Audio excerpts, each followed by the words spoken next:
David Glasgow Farragut was a man of the sea from his earliest years. When he was only 8 years old, his mother died, and he was made the ward of Navy Captain David Porter. This outstanding naval officer taught the young Farragut the importance of carefully planning a task in advance, the importance of performing each detail with skill and care, and of following through the overall plan with unwavering resolution, factors that were basic reasons for Farragut's becoming one of the greatest leaders and officers in American naval history. When he was only 9 and a half, he was given a midshipman's warrant, and his Navy career was launched. When the War of 1812 broke out with Britain, Farragut was aboard the frigate Essex with Captain Porter in command. On August 13th, the Essex fought and defeated the Alert, a 20-gun British sloop.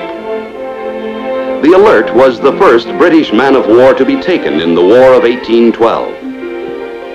The Essex took a large number of British prisoners aboard. Sullen and ugly, they plotted to take over the ship. On the night set for the attack, the watchful 10-year-old Farragut saw the leader, pistol drawn, pass his hammock. Sensing what was going on, Farragut slipped from his hammock and crept noiselessly to Captain Porter's cabin in hopes of warning him. Thus, Farragut showed at a very early age the coolness and resolute courage that were among his greatest attributes. His brave deed gave Captain Porter the opportunity to arouse his crew, suppress the revolt, and save the ship. After a highly successful cruise in the Atlantic, the Essex was ordered into the South Atlantic to join the Constitution and the Hornet in operations against the British fleet. But no rendezvous could be made with these vessels. Captain Porter found himself alone off the coast of Brazil, dangerously low on stores, and with the possibility of attack by overwhelmingly superior British forces, an ever-present danger. His original orders had been to cruise in the South Atlantic and then proceed to the Pacific. So Porter set sail for Valparaiso, Chile, the nearest friendly port. The Essex was the first U.S. naval vessel to round Cape Horn. She arrived at Valparaiso in March 1813. The Essex found the whale-rich Pacific waters a profitable hunting ground for British ships.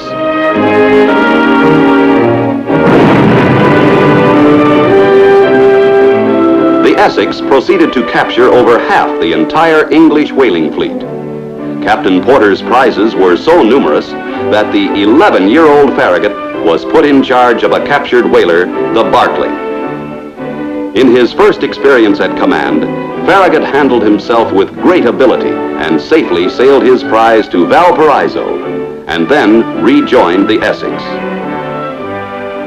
The British eventually caught up with the Essex.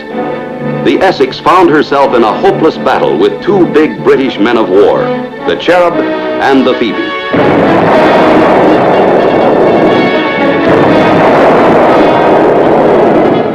As the uneven battle raged, the young Farragut proved himself to be of tremendous value to Captain Porter. In his own words, Farragut later said, "During the action, I performed the duties of Captain's aide, quarter gunner, powder boy, and messenger. In fact, I did everything that was required of me." Although he was but 12, Farragut had learned so much in his few years at sea that he was more valuable to Captain Porter than many adult members of the crew. He contributed much to the excellent account of herself given by the outclassed Essex in her last battle.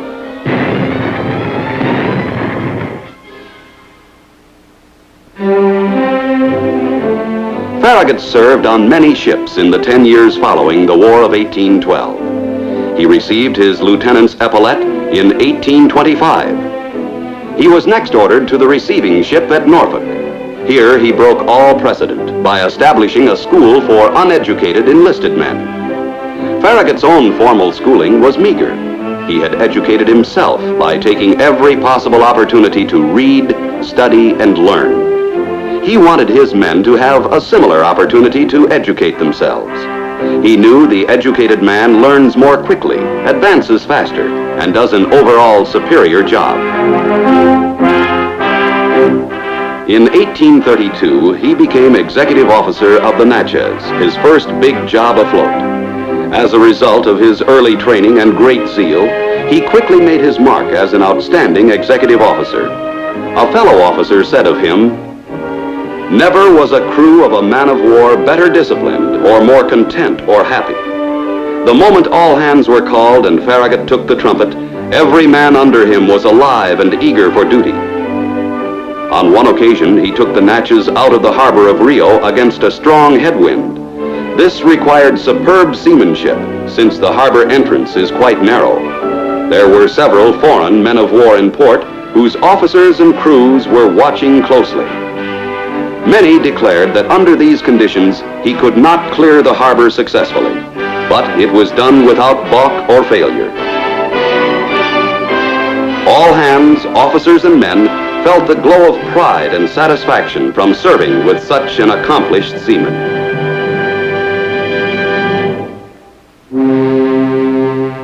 Farragut was appointed to the rank of commander in 1841.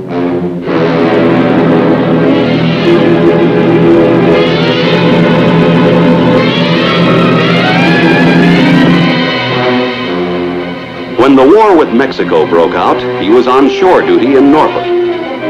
One of the great operations planned by the Army and Navy was an amphibious assault on Veracruz. With Veracruz taken, the way would be open for an assault on Mexico City itself. Farragut had served in the Gulf of Mexico on several tours of duty. He'd also been in command of the sloop Erie and present on the scene when Ulloa, the chief defense of Veracruz, was captured by the French. He was in the castle a few minutes after its surrender and made a most careful study of the fort and its defenses.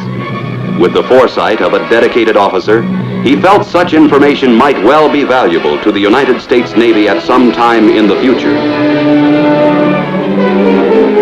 Thus, at the start of the Mexican War, few naval officers knew Veracruz or the Mexican coast better than he did.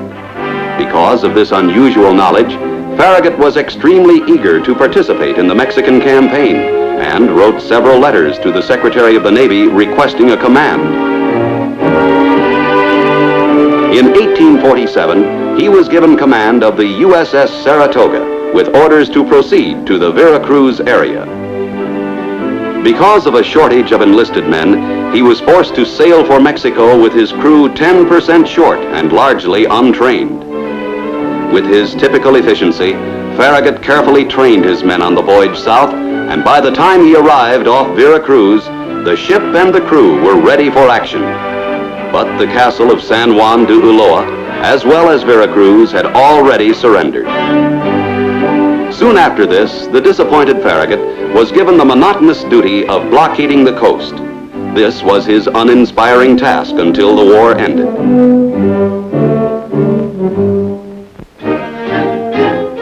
In the following years, Farragut served as executive officer of the USS Pennsylvania, founded the Mare Island Navy Yard, and while there, was commissioned captain in 1856. He took command of the USS Brooklyn in 1859. In 1861, he returned to Norfolk to await orders.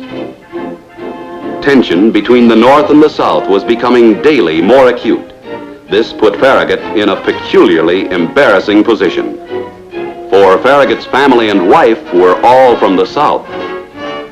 On the day Virginia seceded from the Union, Farragut was discussing the situation with friends. In my opinion, President Lincoln is fully justified in mobilizing the federal troops.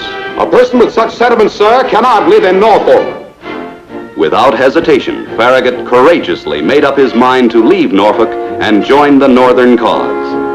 That night, he and his wife and son left for New York, where he reported for duty. Thus did Farragut make the extremely difficult decision to fulfill his oath to defend his country, come what might. Farragut's next great adventure was to be the capture of the city of New Orleans. New Orleans, largest city in the Confederacy, was a vital link in the system of trade between the South and the countries abroad. Europe needed the cotton raised in the South, and its sale gave the South the wealth it needed to carry on the war. In addition, the city was an important manufacturing center and a big supply area for the Confederate forces. So the capture of the city would be a great loss to the South. But three great obstacles made its capture extremely hazardous. The first was the Mississippi River. New Orleans was about 100 miles upstream. To reach the city from the Gulf, an expedition would have to penetrate one of the 5 river mouths, all silt-filled and much too shallow for the large, heavy-gunned ships that would be needed. The second barrier consisted of 2 very powerful forts, Fort Jackson and Fort St. Philip. The third was the Confederate fleet. Despite these great odds, the Secretary of the Navy set up a committee to look for a man to head the assault. Farragut was 57 in seniority among the Navy's captains, but his service reputation was outstanding, and Secretary of the Navy Wells was impressed by his decision to support the Northern cause. The committee, noting his enthusiasm and self-confidence, recommended that he be promoted to flag officer and given command of the operation. In February 1862, he arrived at Ship Island in his flagship, the Hartford, and set up headquarters. Farragut was famous for his careful preparations, and weeks of planning followed. In a letter to the Assistant Secretary of the Navy, Fox, Farragut requested more medical officers and medical supplies. He wrote, "My greatest anxiety now is to have proper comforts for the sick and wounded, for somebody will be hurt." During the weeks of planning, Farragut worked closely with General Butler, who was in command of the Army troops in the operation. In fact, Butler provided much-needed fuel for the ships when it was extremely difficult for Farragut to obtain it. In preparation for taking his ships over the sandbars and into the Mississippi, Farragut had all excess weight removed. Even so, most of the ships had to be dragged over the bars, a back-breaking operation that took nearly a month. Each ship was then individually prepared for the assault. Extra spars and rigging were sent ashore. The vulnerable propulsion machinery was protected with anchor chains and sandbags. The exteriors of the ships were camouflaged with mud, while decks and gun carriages were whitewashed to make them more visible to the crew during a night action. Netting was rigged to protect the men from falling spars and splinters. Tubs of water and sand were placed on deck for fighting fires. And special lightweight ladders were built to help the carpenters go over the side to repair shell damage to the hulls. Then, as a prelude to the assault, Fort Jackson and Fort St. Philip were bombarded for a full 6 days.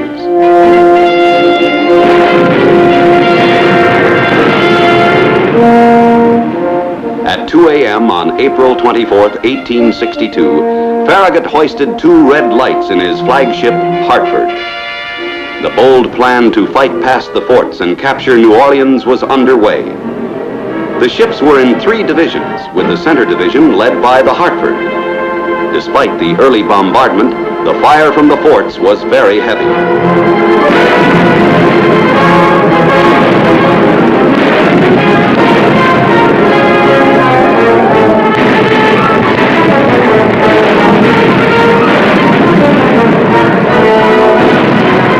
Even though resistance was fierce, 13 of the original 17 ships got past the forts. After a spirited engagement above the forts, they defeated the 11 ships of the Confederate Navy, and the next day anchored off New Orleans.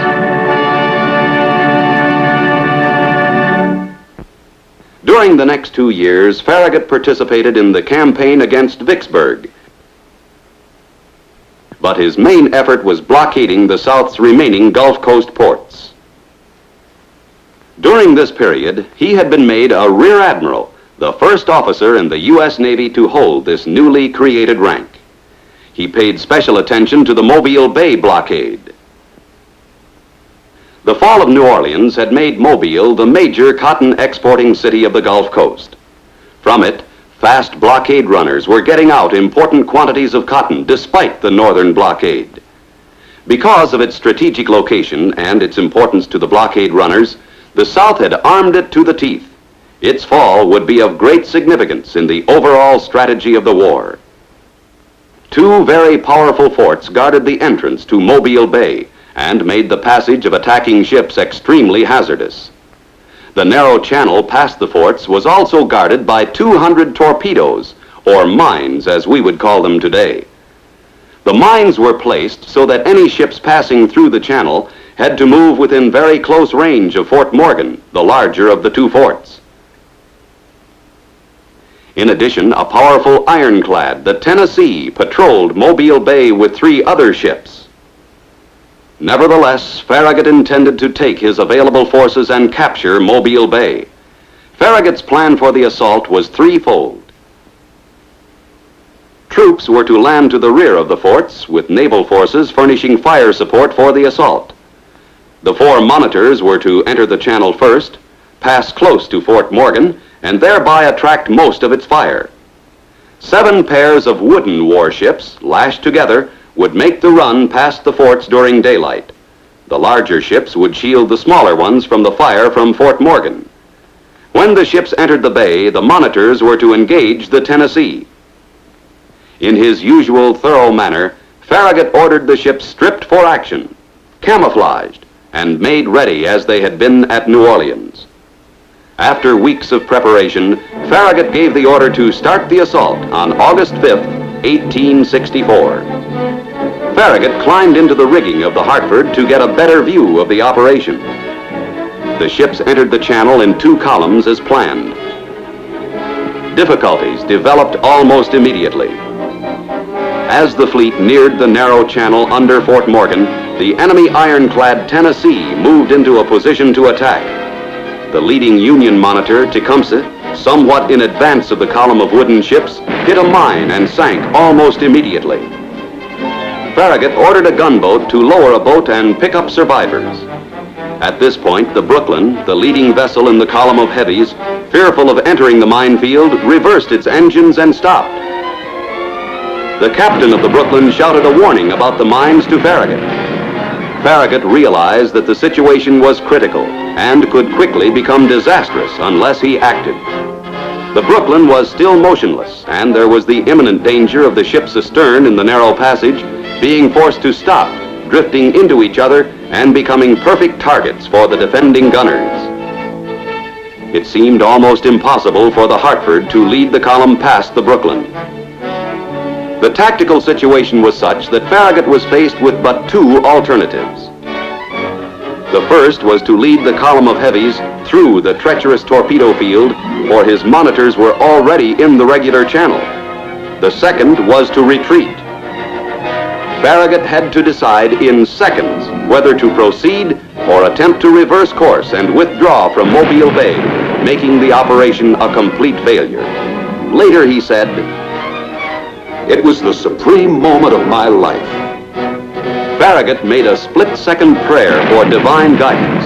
An inner voice seemed to reply, "Go on." Thus, amidst the smoke and flame of battle on that desperate August day, came the ringing words of one of the bravest orders in military history. Damn the torpedoes! Full speed ahead! Once underway, the column of ships straightened out in a disciplined manner. Farragut took his ships down the port side of the immobile Brooklyn and through the torpedo field. He reasoned that his own ship would explode many of these mines and others would be defective. Thus, enough ships would get through to dominate Mobile Bay. The plan worked. No more ships were lost and the column steamed triumphantly into the bay. One major threat remained, the ironclad Tennessee. The Tennessee had rifled guns that were of greater range than any guns in Farragut's force. Tactically, the Tennessee, under the protection of Fort Morgan's guns, should have engaged Farragut's ships at a distance. Instead, it attacked head-on.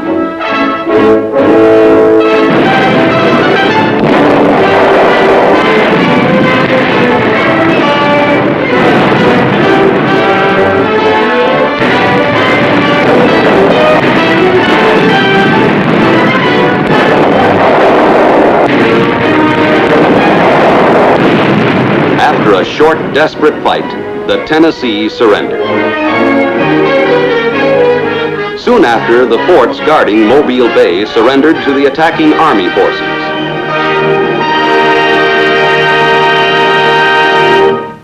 Mobile Bay capped Farragut's naval career. Shortly after the war, he retired as America's first admiral. Many valuable lessons in leadership can be learned from studying the career of this outstanding officer. Farragut had, first of all, a cool, unruffled courage, as was demonstrated when he helped to save the Essex. Even a sea-toughened youngster might have been frightened enough to remain quiet when the desperate men tried to seize the Essex. Instead, Farragut, without hesitation, put his life on the line to save his ship. In his scale of values, duty came above self. There is no substitute for true devotion to duty. It is one of the great traditions of the Navy that every man and officer must do everything in his power to carry on. Another important character trait was Farragut's desire to learn. He wanted to know everything about his own job and the jobs of others as well. This made him extremely competent in emergencies. He was able to command the Barclay when not quite 12 years old, and he carried out his duties with the ability of a full-grown man during the final battle of the Essex. Of course, his wealth of knowledge and experience played an important role in overcoming the tremendous odds at New Orleans and Mobile Bay. The more you know about your duties, the more valuable you are to your men, your ship, and your Navy, and the more effective leader you can be. A zeal for knowledge and a thirst to learn are characteristics of every outstanding naval leader. Throughout his career, Farragut was deeply concerned for the welfare of his men and grasped every opportunity to help them become better trained and educated. In battle, too, their safety was uppermost in his mind. A successful leader is personally concerned with the character and welfare of his men. His victory in battle or in peacetime, the performance of his unit, depends upon the loyalty and respect of his subordinates. This loyalty and respect reflects the leader's devotion to duty and his sincere realization that his subordinates are equally vital to his success. Another important feature of Farragut's character was the mature, objective view he took of events. For example, he had every reason to be deeply disappointed at his minor role in the Mexican War, considering how much he knew about the Mexican coast and its defenses, and how laboriously the knowledge had been gained. But he accepted his assignment to blockade duty with quiet patience and full understanding of the necessity of the mission. The leader with self-confidence in his ability does not have to be continually in the thick of things. He accepts routine assignments with the same devotion to duty as spectacular ones. No naval leader had a greater sense of personal responsibility than Farragut. This helped him in making many crucial decisions. One such example was his decision to support the Northern cause during the Civil War. His home was in the South, his wife was a Southerner, and the social and political pressure to join forces with the Confederacy was enormous. But instead, he deliberately chose the hard road because to him, honor demanded that he follow the dictates of his own conscience.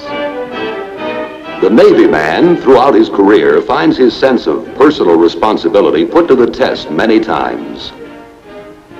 Leadership demands that he never hesitate to do what duty demands, rather than what is expedient or what he would like to do. Integrity that never swerves or weakens, even under the most trying conditions, is a basic prerequisite of true leadership. Another clue to Farragut's success was his extremely careful planning. He believed in working out a plan of action in the greatest detail, and then painstakingly preparing ships and crew to put the plan into action. When time was available, he used it to the utmost, but every bit of preparation paid off handsomely. True leadership is based on the willingness to take the time and trouble to plan carefully, prepare meticulously, and train thoroughly. Perhaps the greatest tribute of all that can be paid to Farragut was the way he inspired others. Thus, years later, Dewey faced seemingly overwhelming odds at Manila Bay during the Spanish-American War. At this highly critical moment, he asked himself the question, what would Farragut do? The answer was, go on. Dewey did go on to a great and decisive victory. Thus was Farragut, like all exceptional leaders, an inspiration to the Navy men of his own time and the generations that followed. By following Farragut's example, the Navy man of today can keep alive the great traditions of the past and develop a self-discipline that keeps in proper perspective performance, integrity, self, and country.